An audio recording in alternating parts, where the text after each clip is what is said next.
فلما تراءى الجمعان قال أصحاب موسى إنا لمدركون আল্লাহ রাব্বুল আলামিন বলেন, যখন এক দল অপর দলকে দেখতে পাইল, قال أصحاب موسى إنا لمدركون, মুসা আলাইহিস সালামের সাথীরা বলতেছে, মুসা আমরা ধরা পড়ে গিয়েছি। যদিও এখনো ধরা পড়ে নাই, তবে বাঁচারও তো কোনো উপায় নাই।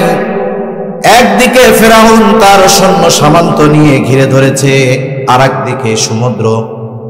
হয়তো ফেরাউন তার সৈন্য সামন্তের অস্ত্রের আঘাতে মরতে হবে, অথবা লোহিত সাগরের মধ্যে পড়ে মরতে হবে। এই জন্য বিপদ যেহেতু মোটামুটি সুনিশ্চিত, এই জন্য মুসা আলাইহিস সালামের সাথীরা বলতেছে আমরা ধরা পড়ে গিয়েছি।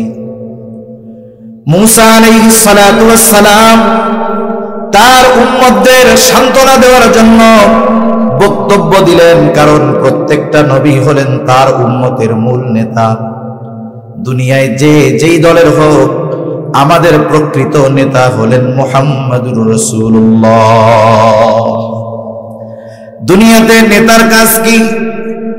নেতার কাজ হলো তার অনুসারীরা যখন ঝিমিয়ে পড়ে, ভীত সন্ত্রস্ত হয়ে পড়ে, নেতা তার বক্তব্যের মাধ্যমে ঝিমিয়ে পড়া কর্মীদের মাঝে, অনুসারীদের মাঝে প্রাণ ফিরিয়ে আনে। মুসা আলাইহিস সালাতু ওয়াস সালাম বক্তব্য দিলেন, তারা বলতেছে ইন্না লামুদরাকুন, আমরা ধরাই পড়ে গেছি, আর বাঁচার কোনো উপায় নাই।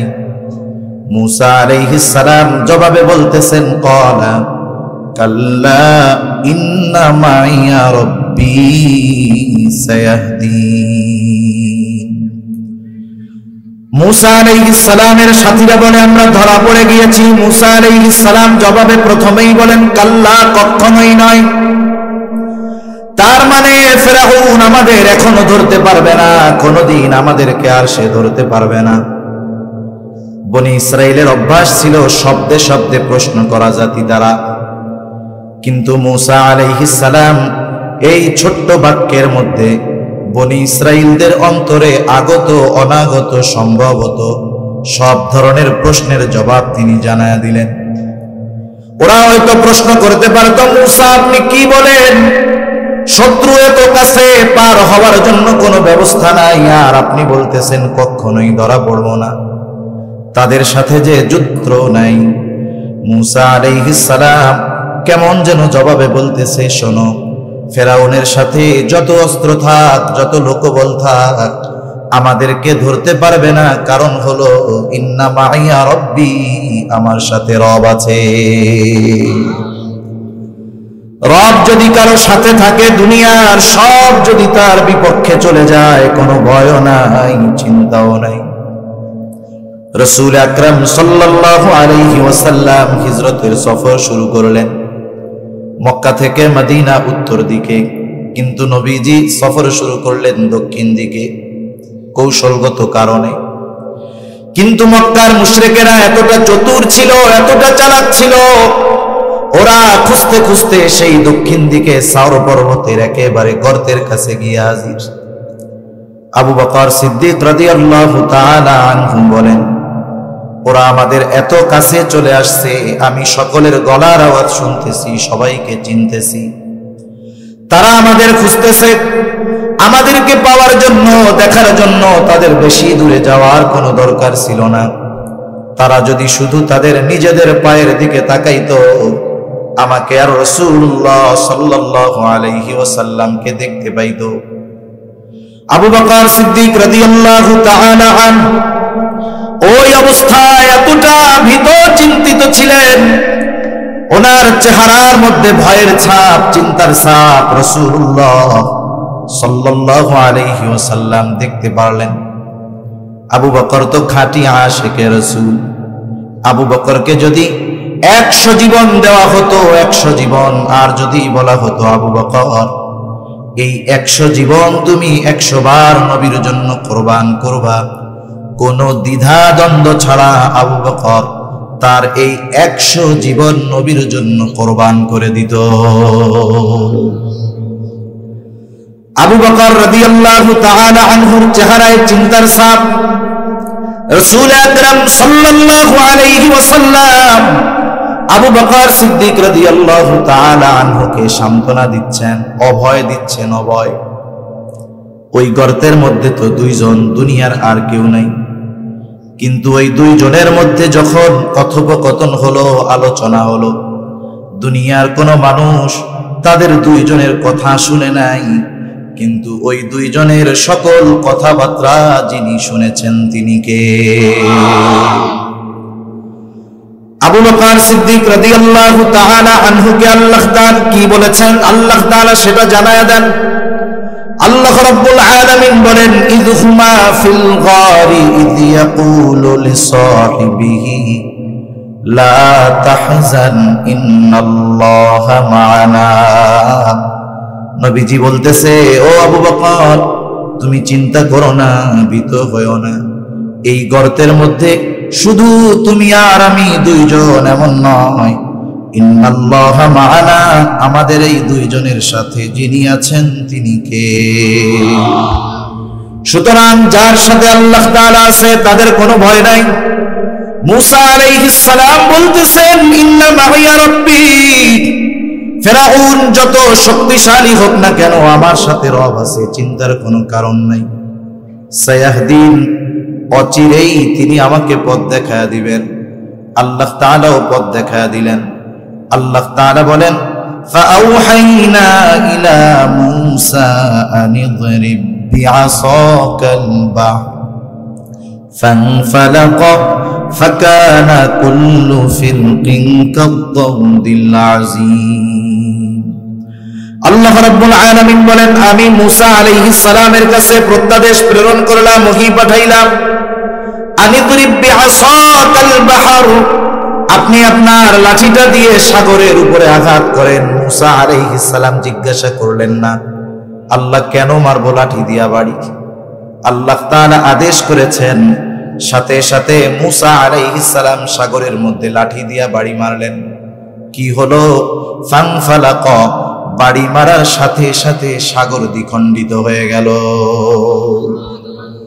ফাকানা কুল্লু ফিরকিন কাদ-দাউদিল আযীম, দুই ভাগ দুই দিকে সরে গিয়ে পাহাড় সদৃশ্য উঁচু দেয়ালের মতো হয়ে গেল।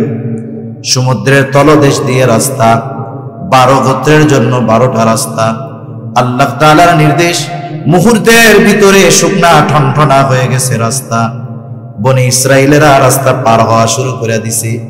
আল্লাহ তাআলা বলেন, ওয়াজাওয়াজনা বিবানি ইসরাঈলাল বাহরা فأتبعهم فرعون بجنوده بغيا وعدوا। আল্লাহ তাআলা বলেন, আমি বনি ইসরাইলদেরকে সাগর পার করায়া দিলাম। فأتبعهم فرعون بجنوده بغيا وعدوا। বনি ইসরাইলরা যখন মাঝ রাস্তায় পৌঁছায় গেল, ফিরআউন চলে আসছে রাস্তার গোড়ায়। ফিরআউন কিন্তু খুব ভালো মতো জানে যেই রাস্তা দিয়ে বনি ইসরাইল নিরাপদে পার হয়ে যাচ্ছে, এই রাস্তা আমাদের জন্য নিরাপদ নয়। কিন্তু মানুষ অহংকারের কারণে, দাম্ভিকতার কারণে কিছু কিছু সিদ্ধান্ত ওই সময় নিয়ে নেয়, যা তার চূড়ান্ত ধ্বংসের অনিবার্য কারণ হয়ে দাঁড়ায়। এটা জীবনের একটা উসুল হওয়া দরকার, মূলনীতি হওয়ার দরকার। যে যখন মেজাজ টেজাজ গরম থাকে, আর কি রাগ থাকে মানুষ, তখন কোনো সিদ্ধান্ত নিতে হয় না। কারণ রাগ মাথার সিদ্ধান্ত এটা সারা জীবন পস্তানোর কারণ হতে পারে। এজন্য সিদ্ধান্ত নিতে হয় ঠান্ডা মাথায়। আল্লাহ রাব্বুল আলামিন বলেন, ফাতবাআহুম ফিরআউন বিজুনুদিহি বাগিয়ান ওয়া আদওয়া। শত্রুতাবশত ফিরআউন সীমা লঙ্ঘন করে তার সৈন্য সামন্ত সহ তাদের পেছনে ধাওয়া শুরু করলো, অনুসরণ করা শুরু করলো। মুসা আলাইহিস সালাম তার উম্মতদেরকে নিয়ে পৌঁছায় গেলেন সাগরের অপর প্রান্তে। এইবার রাস্তা যাদের জন্য বানানো হয়েছে তাদের ব্যবহার শেষ। আল্লাহ তাআলা পানিকে নির্দেশ দিলেন, তুমি আগের অবস্থায় ফিরে যাও। কারণ আল্লাহ তাআলা হলেন এমন মহাপরাক্রমশালী এক সত্তা, তিনি যেটা চান, যেটা ইচ্ছা করেন, শুধু বলেন হও, তৎক্ষণাৎ সেটা হয়ে যায়। এইবার পানি দুই দিক দিয়ে ফেরাউন আর তার বাহিনীর উপরে একত্রে পড়ল। সমুদ্রের তলদেশ থেকে উপরে আসার কোনো সুযোগ নাই, সবগুলা পানিতে পড়ে পানিতে হাবুডুবু খেয়ে শেষ। ফেরাউনকে একটানে উপরে তুলে আনা হলো। ফেরাউন বুঝতে পেরেছে আজকে আর আমার রবগিরি চলবে না। এইবার সে ঈমান আনার ঘোষণা দিচ্ছে। আল্লাহ তাআলা বলেন, হাত্তা ইযা আদরাকাহুল গরাকু ক্বালা আমানতু আন্নাহু লা ইলাহা ইল্লাল্লাযী আমানাত বিহি বানু ইসরাঈলা ওয়া আনা মিনাল মুসলিমিন। ফেরাউন ঘোষণা দিচ্ছে, আমি ঈমান আনলাম যে আল্লাহ ছাড়া ইলাহ নাই। বনি ইসরাইল যার উপরে ঈমান এনেছে আমিও তার উপরে ঈমান আনলাম। ফেরাউন ঈমান আনার ঘোষণা দিয়েছে, কিন্তু এরপরেও ফেরাউনের ঈমান আল্লাহ কবুল করেন নাই। কারণ কি? মুফাসসিরিনে কেরাম লিখেন, যখন কোন জাতির উপরে আল্লাহ তাআলার আযাব অথবা গজব চলে আসে, ওই গজব আসার পরে কেউ যদি ঈমান আনার ঘোষণা দেয়, ঈমান কবুল করা হয় না। হযরত মুসা আলাইহিস সালাতু ওয়াস সালামের সম্প্রদায় দীর্ঘদিন ব্যাপী মুসা আলাইহিস সালাম তাদেরকে দাওয়াত দেন, তাদের মধ্যে কোনো পরিবর্তন নাই। আল্লাহ তাআলা জানায় দিলেন, পয়গম্বর 3 দিন পরে এদের উপরে গজব আসবে। ইউনূস আলাইহিস সালাম যখন তার সম্প্রদায়কে জানাইলেন 3 দিন পর তোমাদের উপরে আল্লাহ তাআলার গজব আসবে, গজবের খবর আসার পরে এদের অবাধ্যতার মাত্রা আরো বেড়ে গেল। এই অবস্থায় 2 দিন পার হয়ে গেছে, কোনো পরিবর্তন নাই। যেই দিন গজব আসবে, ইউনূস আলাইহিস সালাম চিন্তা করলেন এদের তো অবস্থা যা, পরিবর্তনের কোনো ভাব নাই। আল্লাহ তাআলা যখন কোথাও আযাব দেন, গজব দিয়েছেন, আগে ওইখানে যদি কোনো নবী থেকেছেন তাকে এবং মুমিনদেরকে নিরাপদ স্থানে আল্লাহ আগে সরাইছেন, এরপরে গজব দিয়েছেন। সবকিছু বিবেচনা করে আল্লাহ তাআলার পক্ষ থেকে নির্দেশ আসার আগে ইউনূস আলাইহিস সালাম এলাকা ছেড়ে নিরাপদে রওনা হয়ে গেলেন। যেই দিন গজব আসবে ওই দিন সকালবেলা ইউনূস আলাইহিস সালামের সম্প্রদায় ইউনূস আলাইহিস সালামের বাড়িতে এসে দেখে ওনার বাড়িতে কেউ নাই। ওরা চিন্তা করে, আমরা এতটা কাল ইউনূস আলাইহিস সালামকে এত কষ্ট দিলাম, কখনোই তিনি আমাদের ছেড়ে যান নাই, তাহলে কোথায় গেল? কয়েকজনকে পাঠাইছে, যাও আশেপাশে একটু খুঁজে টুজে দেখে আসো। খুঁজে এসে তারা জানায় ইউনূস আলাইহিস সালামের কোথাও দেখা পাওয়া যায় নাই। ওরা মনে করছে হয়তো আল্লাহ তাআলার গজব সুনিশ্চিত আসবে, এই জন্য ইউনূস আলাইহিস সালাম চলে গেছে। তাদের মধ্যে ভীতি সঞ্চার হলো। এইবার তারা ভুল বুঝতে পারলো, তওবা করলো, ঈমান আনলো। তারা ঈমান আনার কারণে আল্লাহ তাআলা তাদের উপরে যেই গজব দিতে চেয়েছিলেন, গজব আসার আগে ঈমান আনার কারণে আসন্ন গজব আল্লাহ তাআলা উঠায় নিয়ে গেলে। ফেরাউন ঈমান আনার ঘোষণা দিয়েছে গজব আসার আগে নাকি পরে? এই জন্য ফেরাউনের ঈমান আল্লাহ কবুল করেন নাই। আল্লাহ তাআলা জানায় দিলেন, তুমি তো মরবাই, তবে শুনে নাও তোমার পরিণতিটা কি হবে। আল্লাহ তাআলা বলেন, ফালইয়াউমা নুনাজ্জিকা বিবাদানিকা লিতাকুনা লিমান খালফাকা আয়া ওয়া ইন্না কাসীরাম মিনান নাসি আন আয়াতিনা লাগাফিলুন। আল্লাহ রাব্বুল আলামিন বলেন, ফালইয়াউমা নুনাজ্জিকা বিবাদানিক লিতাকুনা লিমান খালফাকা আয়া, আমি আজকে তোমার দেহকে সংরক্ষণ করব। কেন? লিতাকুনা লিমান খালফাকা আয়া, যেন তুমি তোমার পরবর্তীদের জন্য নিদর্শন হও। তারা যেন তোমাকে দেখে শিক্ষা গ্রহণ করে যে আল্লাহ তাআলা কত পাওয়ার তাকে দান করেছিলেন, তার চূড়ান্ত পরিণতিটা কেমন হয়েছে। আফসোস, মিশরের জাদুঘরে তার দেহ এখনো আছে।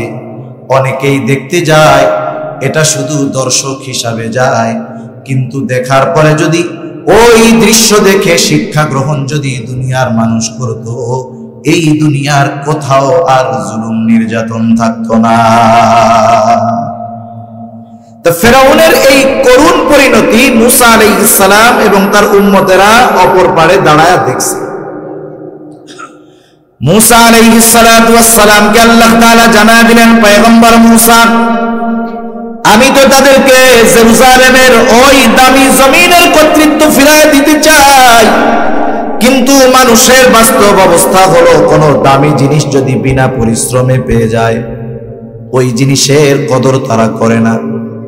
সুতরাং ওই জায়গার মালিকারা যদি তাদের পেতে হয়, যুদ্ধ করতে হবে, জিহাদ করতে হবে। জেরুজালেম তখন শাসন করত আমালিকা গোত্র, তারা খুব শক্তিশালী সুঠামদেহী ছিল।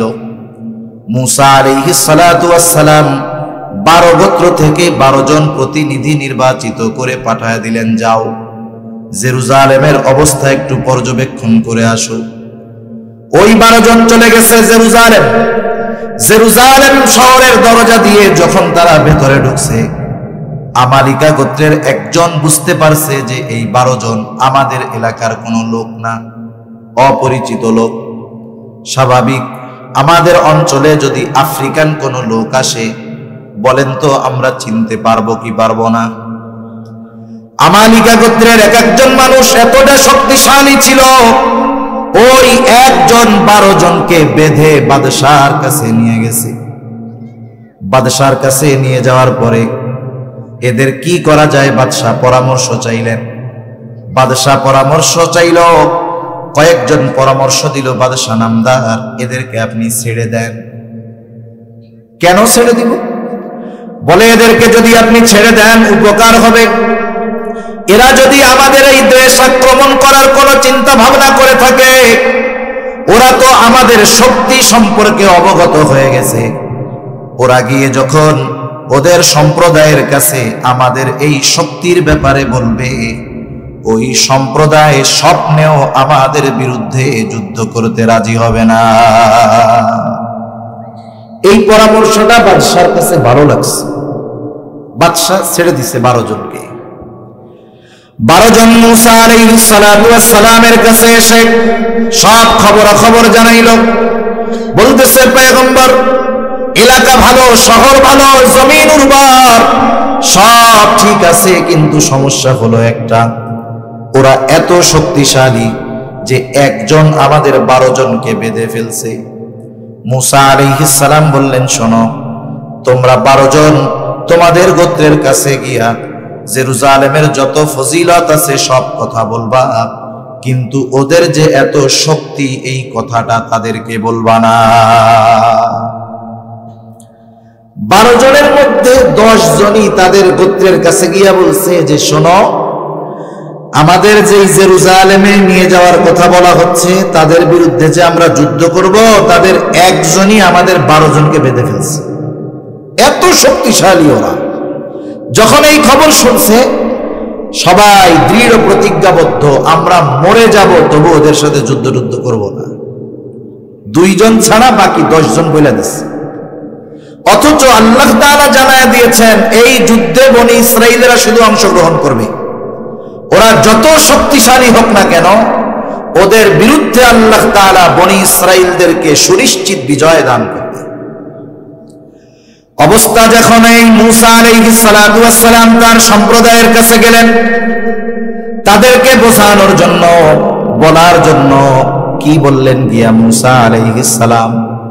আল্লাহ তাআলা সেই কথাই বলেন, وَإِذْ قَالَ مُوسَى لِقَوْمِهِ يَا قَوْمِ اذْكُرُوا نِعْمَةَ اللَّهِ عَلَيْكُمْ إِذْ جَعَلَ فِيكُمْ أَنْبِيَاءَ وَجَعَلَكُمْ مُلُوكًا وَآتَاكُمْ مَا لَمْ يُؤْتِ أَحَدًا مِنَ الْعَالَمِينَ।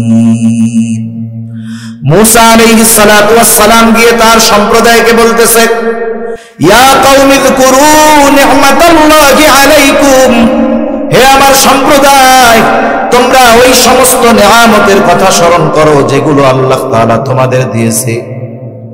কি নিয়ামত দিয়েছে। এক নম্বরে তিনি বলেন ইয জাআলা ফীকুম আম্বিয়া, যে তোমাদের মধ্য থেকে তিনি অনেক নবী পাঠিয়েছে, অনেক নবী বানাইছেন তোমাদের মধ্য থেকে। একটা গোত্রে একটা বংশে যদি দুনিয়াবি শিক্ষিত অনেক মানুষ থাকে, ওই বংশ ওই গোত্র অন্যান্যদের সামনে তাদের গোত্রে বেশি শিক্ষিত মানুষ থাকার কারণে গর্ব করে কি করে না? কয়েকদিন আগে একটা জায়গায় দেখলাম, এক গ্রামে 7 জন বিসিএস ক্যাডার, এক গ্রামে 7 জন। এটা বাংলাদেশের একটা মেইন স্ট্রিম মিডিয়া খুব ফলাও করে প্রচার করতেছে, এক গ্রামে 7 জন। এখন ওই গ্রামের মানুষ যদি কোথাও যায়, কেউ যদি জিজ্ঞাসা করে যে তোমার গ্রামের নাম কি, ও ওর গ্রামের নাম বলার আগে বলবে আমি হইলাম ওই গ্রামের লোক যেই গ্রামে 7 জন বিসিএস ক্যাডার আছে, অথবা একই সাথে 7 জন বিসিএস পেয়েছে এরকম গ্রামের লোক আমরা, এরপরে গ্রামের নাম বলবে। এখন দেখেন, দুনিয়াতে আমরাও গর্ববোধ করি। কারো বংশে যদি দুনিয়াবি লাইনের বড় কেউ থাকে, সে অন্যান্য বংশের সামনে নিজের বংশ নিয়ে গর্ব করে যে আমার বংশে এতজন উচ্চ শিক্ষিত মানুষ আছে। আর বলেন তো, যেই বংশের মধ্যে আল্লাহ তাআলা হাজার হাজার নবী পাঠিয়েছেন, এটা বড় নেয়ামত নয় কি? অবশ্যই এটা পরলৌকিক বড় নেয়ামত। আল্লাহ রাব্বুল আলামিন বনি ইসরাইলদেরকে এই নেয়ামত দিয়েছেন যে তাদের বংশ থেকে অনেক নবী আসছে। কত নবী? নবীজি সাল্লাল্লাহু আলাইহি ওয়াসাল্লাম বলেন, বনি ইসরাইল কখনো নবী শূন্য হয় নাই। একজন নবী দুনিয়া থেকে চলে গেছে, তো আল্লাহ তাআলা আরেকজনকে নবুয়ত দিয়া ওই শূন্য স্থান আল্লাহ পূরণ করে দিয়েছে। একেবারে ঈসা আলাইহিস সালাম পর্যন্ত এইভাবে চলছে। 2 নম্বর নিয়ামত ওয়াজআলাকুম মুলুকা, আল্লাহ তাআলা তোমাদেরকে বাদশাহী দান করছে। বাদশাহ এক বংশের এক গোত্রের সবাই হয় না, কিন্তু যেই বংশ থেকে বাদশাহ হয় বাদশাহীটাকে ওই বংশের দিকে জুড়ায় দেওয়া হয়। যেমন উসমানীয় খলিফা ওসমানীদের মধ্য থেকে হয়েছে, তবে সব ওসমানী খলিফা না, কিন্তু খলিফা ওসমানীয়দের মধ্য থেকে হওয়ার কারণে বলা হয় ওসমানীয় খলিফা। আব্বাসীয়দের মধ্য থেকে খলিফা হয়েছে, সব আব্বাসী খলিফা হয় নাই, কিন্তু খলিফা আব্বাসী বংশের হওয়ার কারণে বলা হয় আব্বাসীয় খলিফা। এর দ্বারা সম্মান বাড়ে, বংশের সম্মান বাড়ে। এই জন্য মুসা আলাইহিস সালাম বলেন, আল্লাহ তাআলা তোমাদেরকে যে শুধু পরলৌকিক নিয়ামত দান করেছে তা নয়, আল্লাহ তাআলা তোমাদেরকে দুনিয়ার বাদশাহীও দান করেছে। সাথে সাথে ওয়া আতাকুম মা লাম ইউতি আহাদাম মিনাল আলামিন, আল্লাহ তাআলা তোমাদেরকে এমন কিছু নিয়ামত দিয়েছে যা দুনিয়ার আর কাউরে দেয় নাই। বনি ইসরাইল যে কত নিয়ামত পেয়েছে আল্লাহর পক্ষ থেকে। পবিত্র কোরআনুল কারীমের সর্ববৃহৎ সূরা বাকারা, এই সূরার মধ্যে আল্লাহ তাআলা বনি ইসরাইলদেরকে প্রদত্ত ধারাবাহিক প্রায় 40টা নিয়ামতের কথা বর্ণনা করেছেন। এছাড়াও যে কত নিয়ামত আল্লাহ তাআলা তাদেরকে দিয়েছে, মুসা আলাইহিস সালাতু ওয়াস সালাম এই নিয়ামতগুলোর কথা পুনরাবৃত্তি করার কারণ কি? কারণ হলো, আপনি যখন একজনকে কঠিন কোনো বিষয়ের জন্য আদেশ দিবেন, ওই ব্যক্তির প্রতি আপনার যদি অতীতের কোনো অনুগ্রহ থাকে, বড় বড় অনুগ্রহ, আদেশ দেওয়ার পূর্বে আপনি যদি ওই অনুগ্রহের কথাগুলো তাকে স্মরণ করায় দেন, আশা করা যায় অতীতের ওই কথাগুলো মনে করে সে হয়তো বর্তমানের এই আদেশটা মেনে নেবে। ঠিক কিনা বলেন? মুসা আলাইহিস সালাতু ওয়াস সালাম ওই নিয়ামতগুলোর কথা বর্ণনা করার পরে বলতেছেন, ইয়া কওমি দুখুলুল আরদাল মুকদ্দাসাতাল্লাতী কাতাবাল্লাহু লাকুম ওয়া লা তারতাদ্দু আলা আদবারিকুম ফাতানকালিবু খাসিরিন। মুসা আলাইহিস সালাম বলতেছে, ও আমার সম্প্রদায়, ইয়া কওমি দুখুলুল আরদাল মুকদ্দাস, তোমরা ওই পবিত্র জমিনের মধ্যে প্রবেশ করো, পবিত্র ভূমির মধ্যে প্রবেশ করো। আল্লাতী কাতাবাল্লাহু লাকুম, যেই জমিনের মালিকানা আল্লাহ তাআলা তোমাদের জন্য লিখে রাখছে। মুসা আলাইহিস সালাম নির্দেশ দিলেন, ঢুইকা পড়ো পবিত্র জমিনের মধ্যে, ওদের সাথে জিহাদ করো। আল্লাহ তাআলা তোমাদের জয় সুনিশ্চিত করে দিয়েছেন, এই জমিনের কর্তৃত্ব মালিকানা তোমাদের জন্য লিখে দিয়েছে। তবে শর্ত হইল একটা, ওয়ালা তারতাদ্দু আলা আদবারিকুম ফাতানকালিবু খাসিরিন। তোমরা সামনের দিকে যাবা তো পিছু হটবা না। পিছু যদি হটো তাহলে ক্ষতিগ্রস্তদের অন্তর্ভুক্ত হয়ে যাইবা। মুসা আলাইহিস সালাতু ওয়াস সালাম যুদ্ধ জয়ের সংবাদ দিয়ে তাদেরকে সামনে অগ্রসর হওয়ার নির্দেশ দিলেন। কিন্তু আফসোস ওই জাতির জন্য, আল্লাহ তাআলার পক্ষ থেকে জয়ের সুসংবাদ পাওয়ার পরেও তারা যুদ্ধ করতে রাজি হয় নাই, বরং তারা মুসা আলাইহিস সালামের এই কথার জবাবে বলতেছে, ক্বালু ইয়া মুসা ইন্না ফিহা কওমান জাব্বারিন। আল্লাহ তাআলা বলছে, তোমরা যুদ্ধে জয়ী হবা, এই জমিনের মালিকানা আমি তোমাদের লিখে দিছি। এরপরে ওরা যত শক্তিশালী হোক আর সংখ্যায় যত বেশি হোক, চিন্তা করার কোনো কারণ আছে? কিন্তু দেখেন, মুসা আলাইহিস সালাম আল্লাহর পক্ষ থেকে যুদ্ধ জয়ের সুসংবাদ দেওয়ার পরেও ওই যে 10 জন আগে এসে বলেছে যে ওরা কিন্তু অনেক শক্তিশালী, এই কথাটাকে তারা মনে ধারণ করে যুদ্ধ করতে অস্বীকৃতি জ্ঞাপন করতেছে। তারা বলতেছে, মুসা ইন্না ফিহা কওমান জাব্বারিন, ওইখানে এক শক্তিশালী কওম আছে, শক্তিশালী সম্প্রদায় আছে। ইন্না লান নাদখুলাহা হাত্তা ইয়াখরুজু মিনহা ফাইন ইয়াখরুজু মিনহা ফাইন্না দাখিলুন। ও মুসা, আমরা ওইখানে কখনোই প্রবেশ করব না। আমরা প্রবেশ করব তখন ওরা যখন ওখান থেকে বাহির হবে তখন প্রবেশ করব। মুসা আলাইহিস সালাতু ওয়াস সালাম কষ্ট লাগবে, স্বাভাবিক বিষয়। এইবার ওই দুই ব্যক্তি যারা মুসা আলাইহিস সালামের কথা মান্য করে ওই আমালিকা গোত্রের কথা গোপন রেখেছিল, ওই দুইজন তারা এসে বনি ইসরাইলদের সকলকে বুঝাইতেছে। তাফসীরের মধ্যে আসছে, একজনের নাম হলো ইউশা ইবনে নুন, আর একজনের নাম হলো কালেব ইবনে ইউফানা। এই দুই আল্লাহর বান্দা যাদের উপরে আল্লাহ তাআলার বিশেষ অনুগ্রহ ছিল।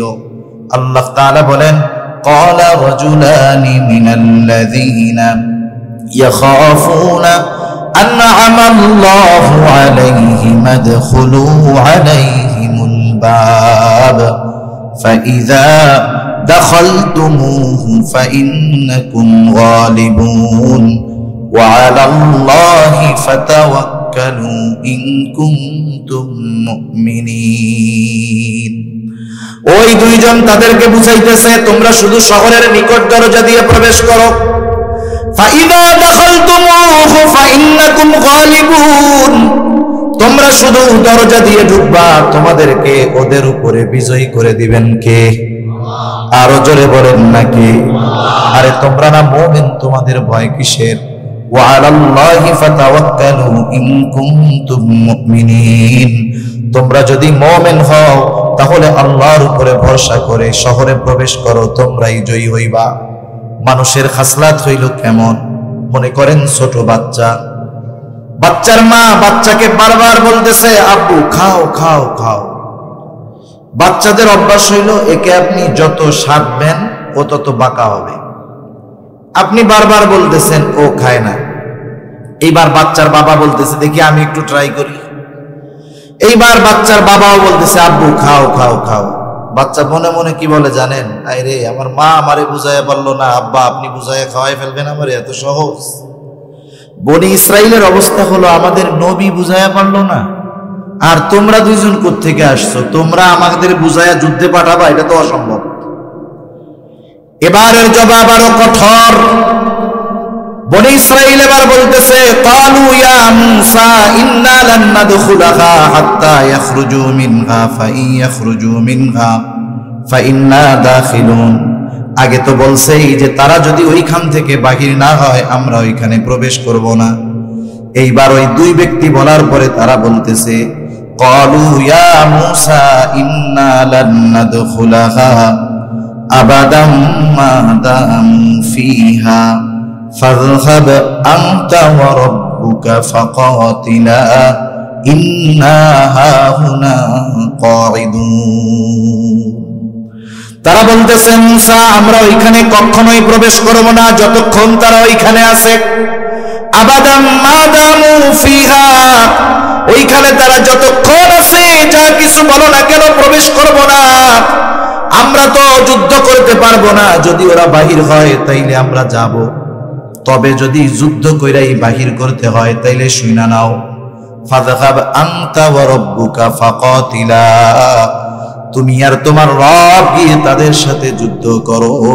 ইন্না হাহুনা কাঈদুন, আমরা এইখানে বসলাম, আমরা যুদ্ধ করতে পারবো না। মূসা আলাইহিস সালাতু ওয়াস সালাম প্রচন্ড রকমের কষ্ট পেয়েছেন তাদের এই আচরণে।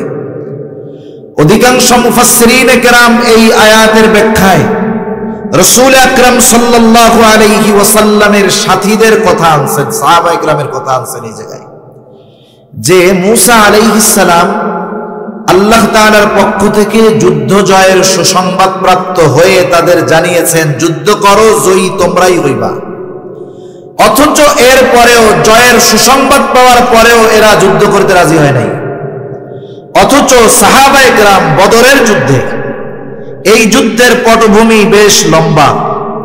সর্বশেষ অবস্থা হলো যখন আবু সুফিয়ান নিজেকে অনিরাপদ মনে করতেছিল যে তার বাণিজ্য কাফেলা আক্রান্ত হতে পারে, সে খবর পাঠায় দিছে মক্কায় আবু জেহেলের কাছে। আবু জেহেল 1000 সশস্ত্র সৈন্য নিয়ে আবু সুফিয়ানের সাহায্যের জন্য রওনা হয়ে গেছে। আবু সুফিয়ান নিরাপদ রাস্তায় পৌঁছায় গেল। আবু জেহেলের কাছে খবর পাঠায় দিয়েছে, আবু জেহেল, যেহেতু আমরা নিরাপদ স্থানে চলে আসছি, এখন আর কোনো প্রয়োজন নাই, তোমরাও ফিরে যাও। কিন্তু আবু জেহেল চিন্তা করতেছে, যেহেতু রণপ্রস্তুতি নিয়ে আসছি, মুসলমানদের সাথে যদি যুদ্ধ করতে পারি, ওরা তো এতটা প্রস্তুত না, তাহলে মুসলমানদেরকে দুনিয়া থেকে চিরতরে নির্মূল করে দেওয়া সহজ হবে। এক কথায় মুসলমানদের পায়ে পাড়া দিয়ে তারা যুদ্ধ করতে বাধ্য করে ছাড়ছে। রাসূল আকরাম সাল্লাল্লাহু আলাইহি ওয়াসাল্লাম প্রাথমিক অবস্থায় এত বড় যুদ্ধের জন্য নিজেও প্রস্তুত ছিলেন না। যুদ্ধ যেহেতু করতে গিয়ে দাঁড় করায় দেন, আর যদি নির্দেশ দেন সমুদ্রের মধ্যে ঝাঁপায় পড়ার জন্য, ইয়া রাসূলুল্লাহ, এই নির্দেশ দেওয়ার পরে আপনি তাকায়া দেখবেন আপনার এই নির্দেশের পরে একজনও সমুদ্রের তীরে দাঁড়ায়া থাকবে না। আরেকজন বলতেছে, ইয়া রাসূলুল্লাহ, আমরা আপনার সামনে পেছনে ডানে বামে চতুর্দিকে অবস্থান করে কাফেরদের বিরুদ্ধে যুদ্ধ করব, আপনি আমাদের যুদ্ধ দেখে খুশি হয়ে যাবেন। রাসূল আকরাম সাল্লাল্লাহু আলাইহি ওয়াসাল্লাম 313 জন সাহাবী নিয়া 1000 সশস্ত্র কাফেরের বিরুদ্ধে, তলোয়ার ছিল মাত্র 100। ওই বছর রোজা ফরজ হয়েছে, প্রচন্ড গরমের মধ্যে রোজা অবস্থায় 313 জন 1000 সশস্ত্র কাফেরের বিরুদ্ধে যুদ্ধ করতে, জিহাদ করতে রওনা হয়ে গেছে। যদিও তাদের কাছে লোকবল অনেক ছিল না, অস্ত্র অনেক ছিল না, কিন্তু ওই 313 জনের ঈমানি পাওয়ার এমন ছিল, গোটা দুনিয়াও যদি ওই 313 জনের বিরুদ্ধে দাঁড়িয়ে যেত, ওই ঈমানি শক্তির কারণে ওই 313 জন নিশ্চিত জয়ী হয়ে যাইত। এখানে দুটো বিষয়ের কম্পেয়ার, যে বনি ইসরাইলদেরকে যুদ্ধ জয়ের সুসংবাদ দেওয়া হয়েছে, এরপরেও তারা যুদ্ধে যায় নাই।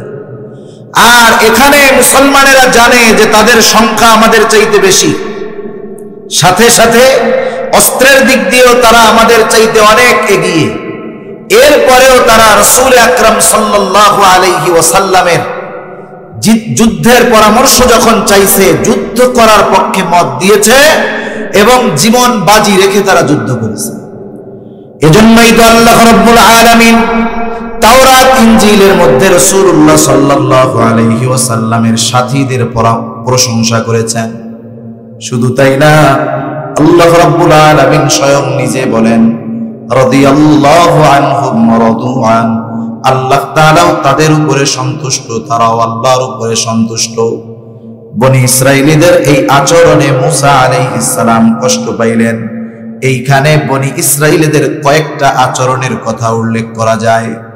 এই জাতি ছিল সর্বোচ্চ অকৃতজ্ঞ জাতি, এরা ছিল সর্বোচ্চ অবাধ্য জাতি, এরা ছিল সর্বোচ্চ পর্যায়ের সীমা লঙ্ঘনকারী জাতি। নেয়ামত পাবার পর এরা নেয়ামতের শুকরিয়া করে নাই, নাশকরি করেছে।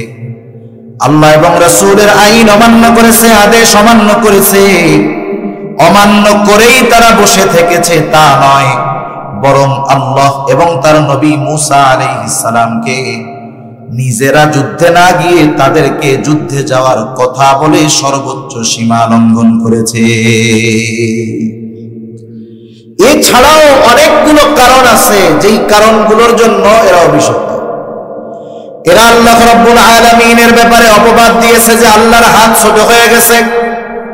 আল্লাহ রাব্বুল আলামিন বলেন এই জন্য, এই কথার জন্য তাদের উপরে লানত। শুধু তাই না, এদের উপরে নবী রাসূলগণ লানত করেছেন। আল্লাহ তাআলা বলেন লুইনাল্লাযীনা কাফারু মিন বানি ইসরাঈলা আলা লিসানি দাউদ ওয়া ঈসা ইবনে মারইয়াম। দাউদ আলাইহিস সালাম এদের উপরে লানত দিয়েছেন, মারইয়াম আলাইহিস সালাম লানত দিয়েছেন। শুধু তাই না, গোটা দুনিয়ার মধ্যে এরাই একমাত্র জাতি যারা পয়গম্বরদেরকে হত্যা করেছে। ইয়াহইয়া আলাইহিস সালামকে হত্যা করেছে, জাকারিয়া আলাইহিস সালামকে হত্যা করেছে, ঈসা আলাইহিস সালামকে হত্যার প্রচেষ্টা এরা করেছে।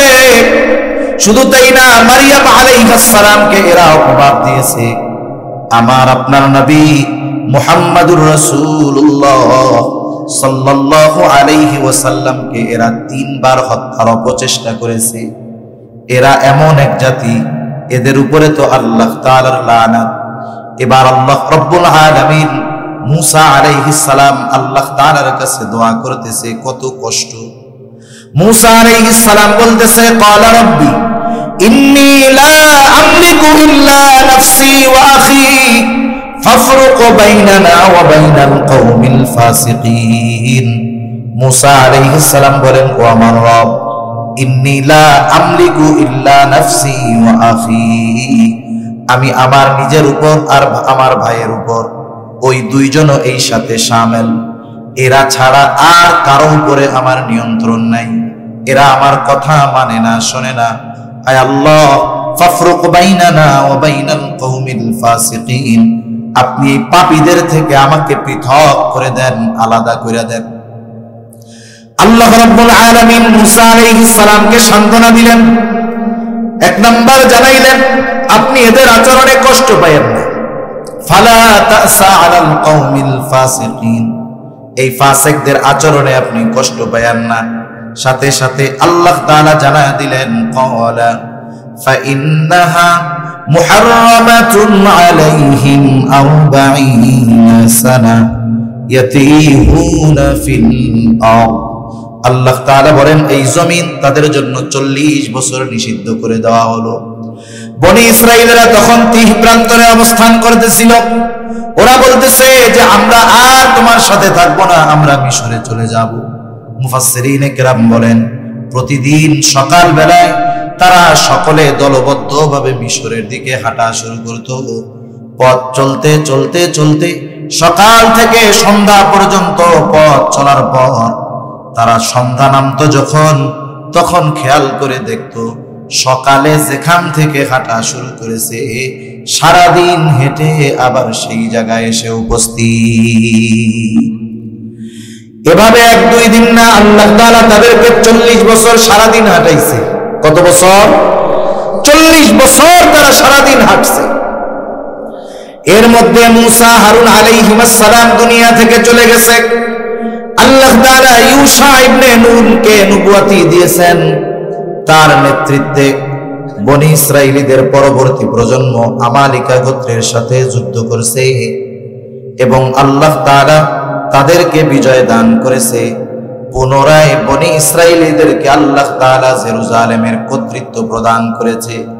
এবার বসতি স্থাপন করেছে। আবার দীর্ঘকাল উত্থান পতন, লম্বা ইতিহাস, উত্থান পতন, একবার বাহির হইছে আবার ঢুকছে, এইভাবে চলতে চলতে সর্বশেষ খ্রিস্টীয় প্রথম শতাব্দীতে চূড়ান্তভাবে তাদেরকে ওখান থেকে বের করে দেওয়া হয়েছে। 2000 বছর তারা জেরুজালেম মসজিদুল আকসার কাছে ভিড়তে পারে নাই। 2000 বছর তারা গোটা দুনিয়ায় উদ্বাস্তুর মতো ঘুরে ঘুরে বেরিয়েছে। যেখানেই গিয়েছে কোন জায়গায় গিয়ে তারা দীর্ঘকাল একসাথে অবস্থান করতে পারে নাই, কারণ এদের স্বভাব বড় খারাপ ছিল। কোন জায়গায় যাইতো, যেই এলাকায় শান্তি থাকতো ওই এলাকায় গিয়ে অশান্তি ছড়ায়া দিত। আপনারা এইবারের ইসের পরে হিটলারের একটা বক্তব্য বাংলা সাবটাইটেল সহ মোবাইলে ইন্টারনেটে ছাড়ছে। হিটলার ইহুদি হত্যার কারণগুলো বর্ণনা করছে। যদিও বলা হয় গ্যাস চেম্বারে 60 লক্ষ ইহুদিদেরকে হত্যা করছে, কিন্তু লিগেল ইতিহাস বলে এই সংখ্যাটার মধ্যে সন্দেহ আছে। 60 লক্ষ ইহুদিদেরকে হত্যা করছে। কেন এত ইহুদিদেরকে সে হত্যা করলো এর কারণ সে বর্ণনা করছে। সে একথাই বলেছে যে ইহুদিরা পৃথিবীর যেখানেই গেছে সেখানেই শান্তি নষ্ট করছে, সেখানেই অশান্তির দাবানল তারা ছড়িয়ে দিয়েছে, শান্তিপূর্ণ পরিবেশ নষ্ট করেছে। এজন্য এই দুনিয়াতে থাকার অধিকার তাদের নেই। 2000 বছর তারা বিভিন্ন জায়গায় উদ্বাস্তুর মতো ঘুরছে। একটা সময় দ্বিতীয় বিশ্বযুদ্ধের পরে আসলে বাস্তবতা হলো ইহুদিরা যে পুনরায় ফিলিস্তিনে বসতি স্থাপন করলো, অমুসলিমেরা তো মুসলমানদের ক্ষতি চাইবে, এটা স্বাভাবিক। কিন্তু ইতিহাস যদি ভালো মতো পড়া হয় দেখা যাবে এই বসতি স্থাপনের পেছনে ইউরোপ আমেরিকার যতটা না ভূমিকা, তার চাইতে বেশি ভূমিকা ছিল মুসলমান নামদারি মুনাফিকদের। এই কারণেই এখানে তারা বসতি স্থাপন করতে পেরেছে। আজকে উসমানী খেলাফতের পতন ঘটছে, 100 বছর হয়ে গেল। এই খেলাফতের পতন ঘটেছে মুসলিম নামদারি মুনাফিকদের কারণে। এইখানে বসতি স্থাপন করতে পেরেছে মুসলিম নামদারি মুনাফিকদের কারণে। একটা সময় যাদের জমি তাদেরকেই বন্টনের ক্ষেত্রে ঠকায় দেওয়া হয়েছে। ফিলিস্তিনিদের ভূমি ফিলিস্তিনিদেরকে দিয়েছে 45%, তাদের দিয়েছে 55%। ইতিহাস বলতে গেলে তো কিছু কথা আসেই। যখন এই দেশের প্রতি, জেরুজালেমের প্রতি তাদের নজর অনেক আগের থেকে, যে এখানেই তাদের বসতি স্থাপন হবে, অনেক আগের থেকে, তখন ধনী ইহুদিরা গরিবদেরকে কাজ করার জন্য এই ফিলিস্তিনে পাঠায় দিত, কৃষি কাজ করত, মানুষের বাড়িতে খাটত। আর ওই ধনী ইহুদিরা ওদেরকে টাকা দিত যে তোমরা ওই ফিলিস্তিনের জমি কিনবা। আফসোস, ওই সময়ের উলামায়ে কেরাম মানা করছিল যে দেখেন, আপনারা এই জমি বেশি দাম পায়া বিক্রি করেন না। 1 টাকার জমিন যদি 10 টাকা পায়, 10 গুণ বেশি যদি বেচতে পারে, কে না বেচবে? তখন উলামায়ে কেরামের কথা তারা শুনে নাই। তারা জমিনগুলো ইহুদিদের কাছে বিক্রয় করেছে। একটা সময় ইহুদিরা ওইখানে বসতি স্থাপন করছে। আস্তে আস্তে ইউরোপ আমেরিকার সহযোগিতায় এখন গোটা ফিলিস্তিনকে তারা গ্রাস করার অপচেষ্টা চালিয়ে যাচ্ছে। ঠিক কিনা বলেন? সম্মানিত সুধী, একটা জিনিস আমাদের মনে রাখতে হবে, এই ফিলিস্তিন হলো এমন এক জমিন, জেরুজালেম এমন এক জমিন, যেই জমিনে সবচাইতে বেশি নবী রাসূলের আগমন ঘটছে, সবচাইতে বেশি নবী রাসূলের কবর আছে। এই জেরুজালেম মসজিদুল আকসা, এর সাথে মুসলমানদের অনেক কিছুর সম্পৃক্ততা আছে। এটার সাথে আমাদের ইবাদতের সম্পর্ক আছে। এটা মুসলমানদের প্রথম কিবলা। রাসূলুল্লাহ সাল্লাল্লাহু আলাইহি ওয়াসাল্লাম যখন মক্কায় ছিলেন, জেরুজালেমের দিকে ফিরেই নামাজ পড়তেন। তবে সামনে কাবা থাকতো, এরপরে জেরুজালেম উত্তরে। নবীজি মক্কা থেকে মদিনায় গেছেন, বাইতুল মুকাদ্দাসের দিকে ফিরে নামাজ পড়বেন, কাবা পড়ে গেছে পেছনে। 16 মাস ওই দিকে ফিরে উনি নামাজ পড়ছেন। আল্লাহ তাআলার কাছে তামান্না, দোয়া, আল্লাহ যদি বাইতুল্লাহ মুসলমানদের কিবলা হইতো ভালো হইতো। এরপরে আল্লাহ তাআলা কিবলা পরিবর্তন করে দিলেন। তাহলে ওইটা ছিল মুসলমানদের প্রথম কিবলা। এই বাইতুল মুকাদ্দাস এমন এক মসজিদ, এখান থেকেই রাসূল আকরাম সাল্লাল্লাহু আলাইহি ওয়াসাল্লামের মেরাজের সফর শুরু হয়েছে। এই মসজিদ এমন এক মসজিদ, দুনিয়ার একমাত্র মসজিদ আল্লাহ তাআলা যেখানে সব নবী রাসূলদেরকে একত্রিত করেছেন এবং এখানে আমার আপনার নবীর ইমামতিতে 2 রাকাত নামাজের ইমামতি আমার আপনার নবী করেছেন। সেজন্য এই জায়গাটা সব ধর্মের মানুষের কাছে গুরুত্বপূর্ণ একটি স্থান। তবে এই জায়গার পূর্ণ অধিকার, অগ্রাধিকার শুধুমাত্র কেবলমাত্র মুমিন মুসলমানদের, ঠিক কিনা বলেন? সেজন্য ইহুদিবাদের ব্যাপারে, ইহুদিদের ব্যাপারে আমাদের সর্বোচ্চ সচেষ্ট সতর্ক থাকার দরকার। এই যুদ্ধ হয়তো বিরত হবে, কিন্তু যুদ্ধ থেমে থাকবে না। মনে রাখবেন, একটা যুদ্ধ সংগঠিত শুধুমাত্র কিছু মানুষ আর অস্ত্রের মাধ্যমে হয় না। একটা যুদ্ধ পরিচালনার জন্য সবচাইতে বড় শক্তি যেটা দরকার হয়, অর্থনৈতিক শক্তি। বাস্তবতা হলো তারা আমাদের বিরুদ্ধে যুদ্ধ করার জন্য অর্থনৈতিক শক্তিটা অর্জন করে মুসলমানদের পকেট থেকে। তারা মুসলমানদের পকেট থেকেই এইগুলো অর্জন করে। আর ইহুদিদের একটা মাইন্ড হলো, ওরা ফেসে কখনো এসে ব্যবসা করে না, ওরা ব্যবসা করায়। এই পৃথিবীর বড় বড় কোম্পানিগুলো, যেগুলোর জন্য আমাদের তরুণ প্রজন্ম পাগল, আন্তর্জাতিক মানের ব্র্যান্ডগুলোর জন্য যারা পাগল, অ্যাডিডাস বলেন, নাইকি বলেন, গুচি বলেন, যা বলেন, এগুলোর মূল মালিকানা সব ইহুদিদের। কিন্তু ওরা ফেসে আসে না। এমনও হবে আমরা সামনে দেখব একজন মুসলমানকে, কিন্তু এই বিজনেসে পুরো ইনভেস্ট একজন ইহুদির। এজন্য আমাদেরকে সচেষ্ট এবং সতর্ক থেকে পণ্য ব্যবহার করতে হবে। আমরা হয়তো তাদেরকে, আমার মুসলিম ভাইদেরকে গিয়ে সহযোগিতা করতে পারবো না, কিন্তু আমার অর্থের দ্বারা যেন আমার মুসলমান ভাইয়ের বুকে বুলেট বিদ্ধ করার সুযোগ পায়, কমপক্ষে এই বিষয়টা থেকে আমাদের বেঁচে থাকতে হবে, যে আমার পকেটের একটা পয়সাও যেন তাদের পকেটে না যায়। এজন্য এদের পণ্যগুলো বেছে বেছে আমাদেরকেই বর্জন করতে হবে। সাথে সাথে যুদ্ধে জয়ী হওয়ার জন্য শুধু অস্ত্র নয়, অস্ত্রও দরকার হয়। আমরা মুসলিম, গোটা বিশ্বের মুসলিম উম্মার জন্য দোয়া করব যেন আল্লাহ তাআলা মুসলিম উম্মাকে এই জালেমের জুলুম থেকে হেফাজত করে। দোয়া করা যাবে না ইনশাআল্লাহ? মনে রাখবেন, মুসলমান একটা দেহের ন্যায়। যদি তার পা আক্রান্ত হয়, গোটা দেহ কষ্ট অনুভব করে। হাত আক্রান্ত হলে গোটা দেহ কষ্ট অনুভব করে। আমার মুসলমান ভাই দুনিয়ার যেই প্রান্তে আক্রান্ত হোক, ওই মুসলমান ভাইয়ের কষ্টটা আমাকেও অনুভব করতে হবে, ঠিক কিনা বলেন? এজন্য আমরা এই ইহুদিবাদের ষড়যন্ত্র আমাদের আগামী প্রজন্মকে জানাবো, যাতে করে তারা তাদেরকে ঈমান হেফাজতের জন্য প্রস্তুত করে তুলতে পারে। সাথে সাথে দ্বীন শিক্ষার দিকে আমরা আগ্রহী হব। দুনিয়াবি জাগতিক শিক্ষার দরকার আছে, কিন্তু দ্বীন শিক্ষার বিকল্প কোনো কিছু নাই। আমাদের সন্তানদেরকে প্রাথমিক শিক্ষাটা, যতটুকু শিক্ষা করা ফরজ, এতটুকু শিক্ষা আমরা আমাদের সন্তানদেরকে দিব। শত্রু মিত্র যেন চিনতে পারে, এ যোগ্যতা তাদেরকে দিয়ে অর্জন করাবো ইনশাআল্লাহ।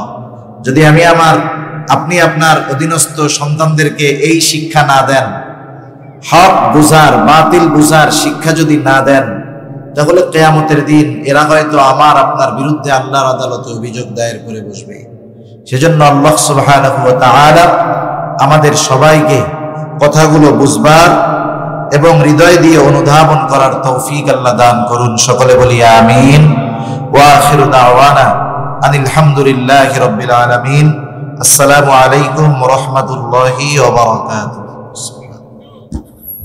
على إبراهيم وعلى آل إبراهيم إنك حميد مجيد. الحمد لله رب العالمين والعاقبة للمتقين، والصلاة والسلام على خير خلقه محمد وعلى آله وأصحابه أجمعين. ربنا ظلمنا أنفسنا وإن لم تغفر لنا وترحمنا لنكونن من الخاسرين.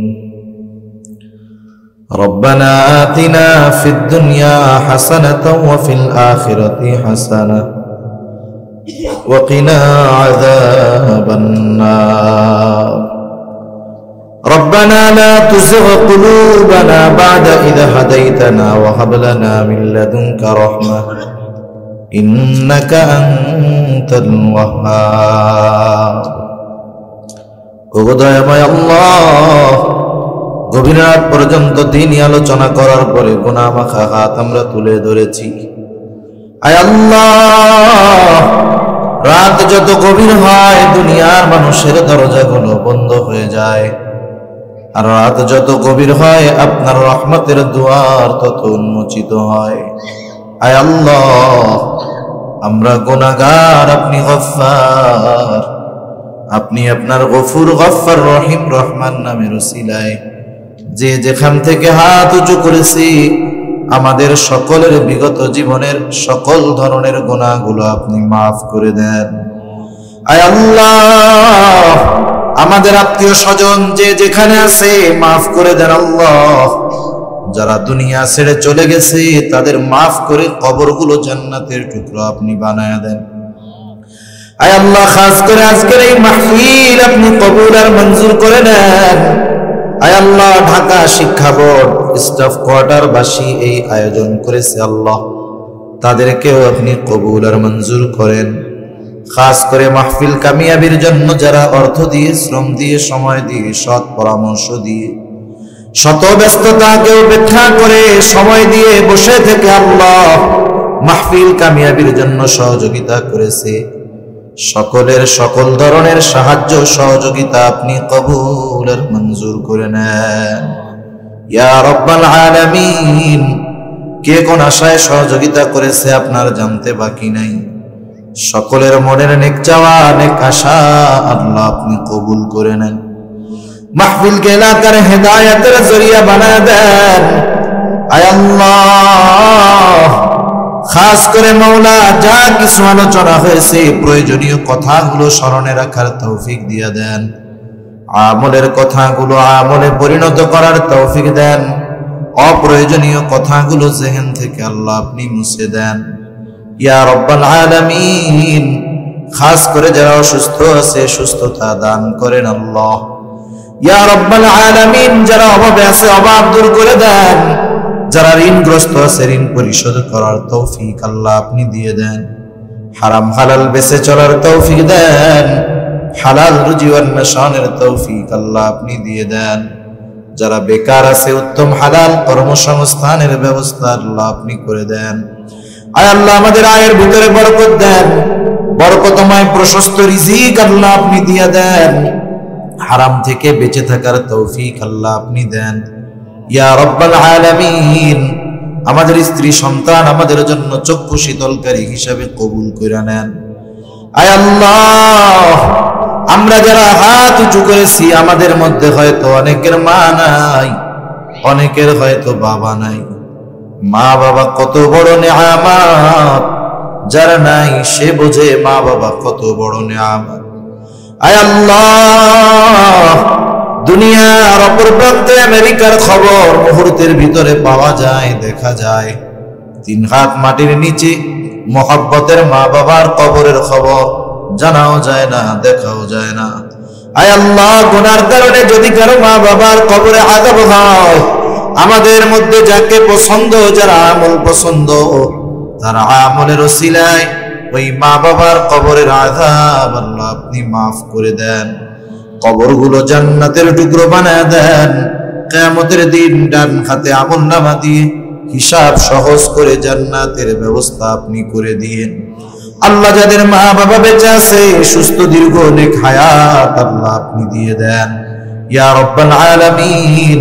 মা বোনদের কবুল করেন, পর্দা নিশিন বানায় দেন। 5 ওয়াক্ত নামাজ যথাযথভাবে আদায় করার তৌফিক আল্লাহ আপনি দিয়ে দিয়েন। আয় আল্লাহ, তামাম দুনিয়ার মুসলমানদের জানমাল আপনি হেফাজত করেন। আয় আল্লাহ, খাস করে ফিলিস্তিনের গাজার মুসলমানদের হেফাজত করেন আল্লাহ ইয়া রাব্বাল আলামিন। জালেমগুলোর হেদায়েত দেন, হেদায়েত দেন। হেদায়েত যদি না থাকে আল্লাহ, তাদের ব্যাপারে আপনি আসমানি ফয়সালা গ্রহণ করেন ইয়া রাব্বাল আলামিন। যারা দুনিয়া থেকে চলে গেছে শাহাদাতের মর্যাদা দান করেন ইয়া আল্লাহ। तमाम দুনিয়ার মুসলমানদের এক হওয়ার তৌফিক আল্লাহ আপনি দিয়ে দেন ইয়া রাব্বাল আলামিন। খাস করে মাওলা আমাদের কার মনে কি চাওয়া আমি জানি না, আপনি জানেন। সকলের মনের নেক চাওয়া নেক আশাগুলো কবুল আর মঞ্জুর করেন। আমাদের দেশের উপরে খাস রহমত নাজিল করেন। আসমানি জমিনি সকল প্রকার বালা মুসিবত থেকে হেফাজত করেন ইয়া রাব্বাল আলামিন। খাস করে মাওলা আমাদের সকলকে বারবার মক্কা মদিনা জিয়ারত করার তৌফিক আল্লাহ আপনি দিয়েন। আয় আল্লাহ বেনামাজিদের নামাজি বানায়া দেন, সুন্নাত বিহীন মানুষগুলোকে আপনি সুন্নাত ওয়ালা বানায়া দেন। আমাদের অন্তর আপনার এবং আপনার হাবিবের মুহাব্বত দিয়ে ভরপুর করে দেন ইয়া রাব্বাল আলামিন। সকল প্রকার পাপ অশ্লীলতা থেকে বেঁচে থাকার তৌফিক ও হিম্মত দিয়ে দেন। খাস করে আল্লাহ তরুণ যুবক যারা আছে সকলকে গুনাহ থেকে বেঁচে থাকার তৌফিক আল্লাহ আপনি দেন ইয়া রাব্বাল আলামিন। কখন এই পৃথিবী ছেড়ে চলে যাওয়ার ডাক আসে বলা যায় না। আয় আল্লাহ এখান থেকে বাসায় ফিরে যেতে পারবো কিনা জানি না ইয়া রাব্বাল আলামিন। এখান থেকে বাসায় ফিরে যেতে পারবো কিনা জানি না। হায় আল্লাহ মালাকুল মাউত যখন মৃত্যুর পরওয়ানা নিয়ে হাজির হয়ে যাবে আমাদের সকলের জবানে আপনি তাওহীদের কালিমা নসিব করে দিয়ে। আয় আল্লাহ আপনি আমাদের সকল প্রকার কল্যাণ দিয়েন, সকল অকল্যাণ থেকে আল্লাহ আপনি আমাদেরকে হেফাজত করেন। ইহদিনাস সিরাতাল মুস্তাকিম, ইহদিনাস সিরাতাল মুস্তাকিম, সিরাতাল্লাযীনা আন'আমতা আলাইহিম গায়রিল মাগদুবি আলাইহিম ওয়ালাদ-দাল্লিন।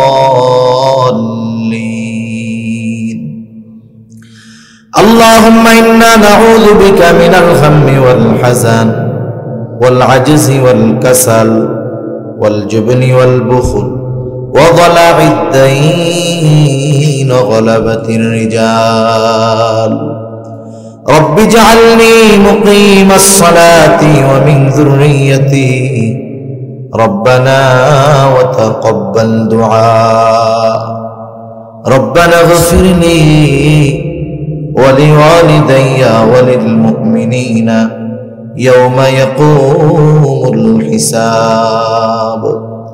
ربنا هب لنا من أزواجنا وذرياتنا قرة أعين وجعلنا للمتقين إماما.